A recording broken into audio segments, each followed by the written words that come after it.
শাশুড়ির কবরের সামনে দাঁড়িয়ে এক পুত্রবধূর অভিযোগ। কেমন আছো মা? আমি চাই তুমি ওপারে অনেক ভালো থাকো। তুমি নেই আজ 5 বছর হয়ে গেল। লোকে বলে মৃত মানুষের নামে অভিযোগ করতে নেই, মনেও আনতে নেই, কিন্তু মা তোমার জন্য যেন আমার এক আকাশ পরিমাণ অভিযোগ জমা। সেগুলো আমি কোথাও প্রকাশ করতে না পেরে মনের ভিতরে গুমড়ে গুমড়ে মরছি আমি। আজ কিছুটা প্রকাশ করে সে মনের ভার হালকা করে নিচ্ছি। আর সেই অপরাধের জন্য ক্ষমা করে দিও মা। জানো মা, তুমি বিনা দোষে 17 বছরে কিশোরীর মেয়ের মন ভেঙে দিয়েছো। তার সব স্বপ্ন তুমি গুটিয়ে দিয়েছিলে অবেলায়। সংসার জীবন বানিয়ে দিয়েছিলে তীক্ষ্ণময়। জীবিত থাকাকালীন সংসারে এতটুকু শান্তি দেওনি আমায়। সবসময় গরিবের মেয়ে বলে অবজ্ঞা অবহেলা করেছো, অথচ দেখে শুনেই তোমার ছেলের বউ করেছো। তবুও তোমার সব প্রয়োজনে এই অকর্ম অবজ্ঞা মেয়েটাকেই তোমার লাগতো। তাও তুমি কোনোদিন কোনো সময় এতটুকু কৃতজ্ঞতা স্বীকার করনি। তুমি এতটা নিষ্ঠুরতম মা ছিলে যে তুমি আমার গর্ভকালীন সময়টাতেও এতটুকু ছাড় দেওনি।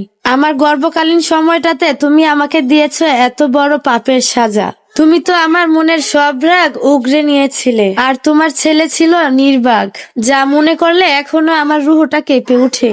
হয়তো এই কালো অতীতের কথা আমি এই জন্মেও ভুলতে পারবো না। জানো মা, আমি তোমার ভালোবাসা পাওয়ার জন্য সব সময় ব্যাকুল হয়ে থাকতাম, কারণ তোমার ভালোবাসা পেলেই বুঝি তোমার ছেলের ভালোবাসা পেতাম। এটাই সব সময় আমার মাথায় ঘুরতো। কিন্তু হায় আফসোস, তোমার ভালোবাসা পাওয়া শিয়ালের আঙুর ফল হয়েই রয়ে গেল। তুমি খুব ভাগ্য করে ছেলে পেয়েছিলে মা। 16 বছরের কিশোরী হয়েও তোমার ছেলের মনে জায়গা করতে পারলো না মা। তোমার ভালোবাসা যদি কম পড়ে, তাই তো আমি আমার স্বামী না বলে তোমার ছেলে বলেই তোমার কাছে সম্বোধন করলাম। আমি মনে করি সে একজন মেরুদণ্ডহীন কাপুরুষ। সে কারো স্বামী হওয়ার যোগ্যতাই রাখে না। এরা শুধু মা ভক্ত ছেলে হয়েই থাকে। চিন্তা করো না মা, তোমার অনুপস্থিতিতে সে আমাদের ভালোবেসে তোমায় ভুলে যায়নি। বরং এখনো তোমার ছেলে তোমার কথা মনে করে অনেক কান্নাকাটি করে। প্রতি কথায় তোমাকে খুব মিস করে। তুমি খুশি তো মা? এবার আমি কেমন আছি শুনবে না মা? তবে শোনো, এবার আমি খুব ভালো আছি।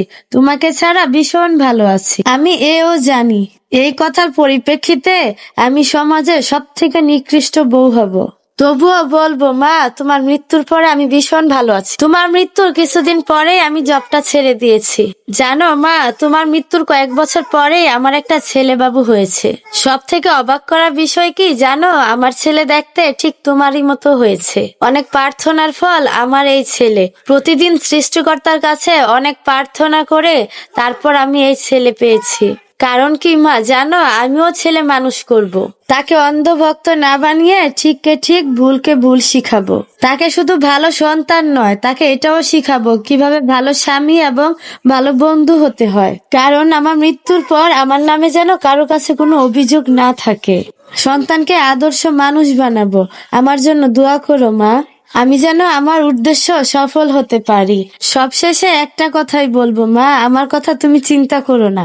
তুমি অনেক ভালো থেকো, আমিও তোমাকে ছাড়া অনেক ভালো আছি মা।